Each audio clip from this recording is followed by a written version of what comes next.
Hello friends, आप देख रहे हैं आपका चैनल शेयर बाजार विद आयुष और बात करेंगे इस वीडियो में डिवगी टॉक ट्रांसफर आईपीओ के फर्स्ट डे सब्सक्रिप्शन के बारे में। तो आज पहला दिन था इस मेनलैंड आईपीओ का। कितना पहले दिन बिका है, कितना सब्सक्राइब हुआ है, ये हम समझेंगे। इंपॉर्टेंट बात क्या है कि रिटेल कैटेगरी के द्वारा कितना पैसा निकल के आया है, ये भी हम समझेंगे। और जो सबसे बड़ा क्वेश्चन डेफिनेटली एक इन्वेस्टर के दिमाग में रहता है कि वेदर टू अप्लाई और अवॉइड, कि यहाँ पे इस आईपीओ के अंदर पैसा लगाना चाहिए या नहीं लगाना चाहिए, इस क्वेश्चन का भी हम आंसर देने की पूरी कोशिश करेंगे। तो वीडियो को पूरा जरूर आप देखिएगा। फर्स्ट टाइम फ्रेंड्स, अगर आपने चैनल को विजिट किया है, चैनल को जरूर सब्सक्राइब आप कर लीजिएगा। So friends, Divgi Torq transfer systems IPO का आज फर्स्ट डे कंक्लूड हो चुका है। ये इशू जो है वो 3 तारीख को बंद हो जाएगा, यानी अभी ये इशू 2 दिन और बाकी है। अभी ओपन रहेगा 2 दिन तक। 560 से 590 रुपीज़ का कंपनी ने दोस्तों प्राइस बैंड रखा है और 5 रुपये की इसकी फेस वैल्यू जो है वो तय की गई है कंपनी के द्वारा। अगर और आगे बात करते हैं तो 412 करोड़ के आसपास का ये इशू है, जो सिर्फ आपको बीएसई और एनएसई यानी दोनों एक्सचेंजेस पे लिस्ट होता हुआ देखने को मिलेगा। एसएमई आईपीओ नहीं है, इसीलिए दोनों एक्सचेंजेस पे लिस्ट हो रहा है। 25 का दोस्तों इसका लॉट साइज रखा गया, यानी एक लॉट में आपको 25 शेयर्स जो है वो मिलने वाले हैं। अब अगर दोस्तों बात करें इस इशू के बारे में, तो डेफिनेटली देखिए, जरूर 412 करोड़ का इशू है, लेकिन कंपनी ने कुछ पोर्शन एंकर इन्वेस्टर्स को दिया, और एंकर इन्वेस्टर्स को देने के बाद कितना बचा है, तो इसमें फ्रेंड्स जो क्यू आई बीज उनको 54.55% दिया गया है, एच एन आई को 27.27% दिया गया है, रिटेल को 18.18%, और बचा हुआ कितना है, 412 करोड़ का पूरा इशू है, राइट। और ये बचता कितना है दोस्तों, बचता है ये कुल मिला के 226 करोड़। तो 226 करोड़ के आसपास का दोस्तों यहाँ पर जो कह सकते हैं इशू जो है वो बचा है, क्योंकि 412 करोड़ का जरूर ये पूरा था, लेकिन 412 करोड़ में से दोस्तों जो कंपनी ने एंकर इन्वेस्टर्स को बांटा, उसके कारण जो बचा है वो कुल मिला के 226.67 करोड़ के जो ये इशू है वो बेसिकली बचता हुआ नजर आया। अब सब्सक्रिप्शन के ऊपर बात करते हैं कि फर्स्ट डे कितना सब्सक्राइब हुआ है। तो फ्रेंड्स, पहले दिन क्वालिफाइड इंस्टीट्यूशंस के द्वारा पैसा नहीं आया है, ये सबसे इंपॉर्टेंट बात है। दोस्तों ये बात ध्यान रखिएगा कि अगर आप मेनलाइन आईपीओज में नहीं लगाते या फिर आईपीओज के अंदर नहीं लगाते और फर्स्ट टाइम लगा रहे हैं, तो ये बहुत आम बात है कि क्यूआईबीज फर्स्ट डे पैसा ना लगाए। क्यूआईबीज सेकंड डे भी ज़्यादा पैसा नहीं लगाते हैं, बट क्यूआईबीज थर्ड डे निकल के आते हैं और पैसा लगाना चालू करते हैं।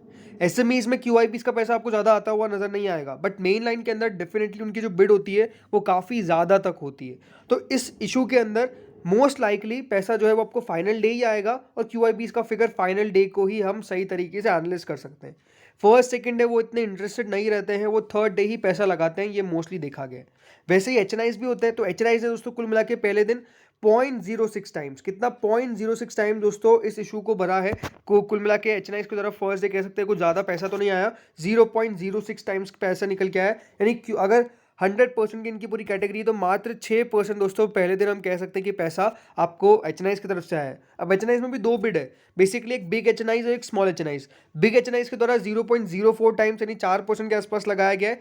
बिग एच कौन होते हैं, बिग एच दोस्तों यहाँ पर जिनकी बिड अबाउट 10 लाख की होती है, यानी 2 लाख से 10 लाख एक बिड होती है, और 10 लाख से ऊपर की एक बिड होती है। तो 10 लाख से जो भी अबाव लगाता है वो दोस्तों बिग एच की कैटेगरी में आता है, और जो स्मॉल एच होता है उसकी बिड होती है 2 लाख से 10 लाख के अंदर अंदर। तो जिनकी 10 लाख के अंदर अंदर है वो होते स्मॉल एच, और उनके द्वारा आज 0.09 यानी 9% के आसपास का पैसा ओवरऑल निकल के आया है। तो हम कह सकते हैं कि यहाँ पर क्यूआईबीज और एच के द्वारा पैसा फर्स्ट डे डेफिनेटली कुछ खास निकल के नहीं आया, क्योंकि इशू ज़्यादा बड़ा है नहीं, मात्र कितना 226 करोड़ के आसपास का बचा हुआ है। तो 226 करोड़ भरने में बहुत समय लगता नहीं है। रिटेल कैटेगरी की बात करते हैं जो सबसे इंपॉर्टेंट, तो रिटेल कैटेगरी भी दोस्तों आज यहाँ पर कह सकते हैं कि बहुत एग्रेसिवली तो पैसा लगाती हुई नजर नहीं आई है। कुल मिला के 0.59 यानी 59% की जो रिटेल कैटेगरी है वो भर गई है। रिटेल कैटेगरी ये बात ध्यान रखिएगा सब में से सबसे छोटी कैटेगरी है, यानी जितना बिग एच को ऑफर किया गया है ना, क्योंकि एच में दो category, big H small H, तो जितना बिग एच को ऑफर किया गया है बेसिकली उतना ही रिटेल के पास भी है। तो यहाँ पर पैसा जो है वो डेफिनेटली ज़्यादा निकल के नहीं आया। कुल मिला के 59% के आसपास का रिटेल पोर्शन जो है वो भरा है फर्स्ट डे के अंदर। करीबन 18.18% ऑफ द रिमेनिंग इशू जो है वो यहाँ पर रिटेल कैटेगरी को दिया गया है। तो पहले दिन तो रिटेल कैटेगरी की भी ज़्यादा कुछ कह सकते हैं सब्सक्रिप्शन निकल के नहीं आया है। ऐसा क्यों है, इसके पीछे का एक आपको कारण समझना पड़ेगा। दोस्तों हुआ क्या ना, रिसेंटली जो भी आईपीओ निकल के आए, वहाँ पर यह था कि पैसा बन ही नहीं रहा था और पैसा जा रहा था। और दूसरी बात क्या कि अभी रिसेंटली इतने सारे जो भी आईपीओज निकल के आए वहाँ पर एक वैल्यूएशन का कंसर्न हो गया, या फिर जो अच्छी कंपनीज थी वो भी पिट गई। तो इसलिए दोस्तों मुझे लगता है कि ज़्यादा यहाँ पे डर बैठा हुआ है इन्वेस्टर्स के बीच में। मार्केट जिस तरह से आज बढ़ता हुआ नजर आया, डेफिनेटली वो एक कॉन्फिडेंस बूस्टर है, और अगर इसी प्रकार से मार्केट बढ़ता रहा तो फिर डेफिनेटली इस इशू के अंदर सब्सक्रिप्शन निकल के आ जाएगा। कुल मिला के पहले दिन दोस्तों ये जो इशू है वो आपको 0.12 यानी 12% के आसपास बढ़ता हुआ नजर आया। 12% हम कह सकते हैं कुछ खास तो था नहीं। पहले दिन 12% पैसा निकल के आना कोई बहुत बड़ी बात नहीं है, बट ये बात ध्यान रखिएगा कि 12% भी निकल के तो आ गया ना, पहला दिन है। अभी तो QIBs का आना पार्टी में बाकी है, फिर HNIs आपको काफ़ी बड़ा तरीके से आते हुए नजर आएंगे, और रिटेल पोर्शन भी पैसा लगाएगा। क्योंकि फर्स्ट डे था तो फर्स्ट डे हम कह सकते हैं कि इट्स अ म्यूटेड, कुछ खास पैसा निकल के नहीं आया, ये मानना अपने आप में गलत नहीं होगा, क्योंकि जो इशू है उसकी साइज़ बहुत बड़ी नहीं है। 226 करोड़ एट दी एंड आपको यहाँ पर मिलने, यानी 226 करोड़ की बिड आएगी, बट पहले दिन से 12% निकल के आना ये डेफिनेटली बहुत अच्छा साइन तो नहीं देता है। बट अगेन जैसे मैंने कहा कि जैसे सेकंड डे आएगा, यानी कल का दिन आएगा और परसों का दिन आएगा, पैसा धीरे धीरे निकल के आ जाना चाहिए। अब बेसिकली लगाना चाहिए नहीं लगाना चाहिए, क्योंकि देखिए फर्स्ट डे है तो डेफिनेटली अभी चाहे तो आप वेट कर सकते हैं सेकंड और थर्ड डे का फाइनल कॉलम ले लेंगे। बट ये है कि देखिए कंपनी के बारे में आपको एक बात कह सकता हूँ कि देखिए कंपनी बुरी नहीं है, कंपनी मुझे सही लगती है। Again it's my personal opinion, ये स्टार मार्क करिएगा कि ये मेरा पर्सनल ओपिनियन है, कोई मैं एडवाइजर नहीं हूँ, बट ये मेरा खुद का पर्सनल ओपिनियन आपको दे रहा हूँ, चाहे तो आप इसको लीजिए या नहीं लीजिए। बट ये बात है कि दोस्तों कंपनी अगर आपका व्यू जो है वो कम से कम शॉर्ट टू मीडियम टर्म का है, मैं क्या कहूँगा मीडियम टर्म का भी अगर आपका व्यू है तो डेफिनेटली कंपनी बुरी नहीं लगती है।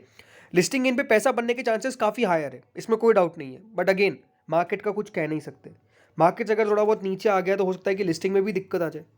तो अगर आपका व्यू मीडियम टर्म का है और अगर आप थोड़ा बहुत लिस्टिंग पे भी लॉस अगर सह सकते हैं और होल्ड कर सकते हैं तो डेफिनेटली ये आपके लिए आईपीओ है।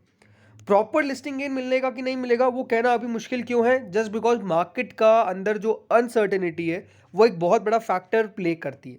करंट ग्रे मार्केट अगर हम देखते हैं तो जो करंट ग्रे मार्केट है डिवगी टॉक ट्रांसफर की, फर्स्ट जब वीडियो बनाया था आज मैंने इसके ऊपर तो उस समय 65 रुपीज़ के आसपास थी, अब 70 रुपये हो चुकी है, तो इंक्रीज हो रही है। रीजन क्या है, मार्केट्स के अंदर तेजी। अभी 12% के आसपास का पैसा बन रहा है। सब्जेक्ट टू रेट्स जो है वो इसकी नहीं है, यानी सब्जेक्ट टू रेट्स का मतलब होता है कि मिनिमम प्रॉफिट इतना होना चाहिए।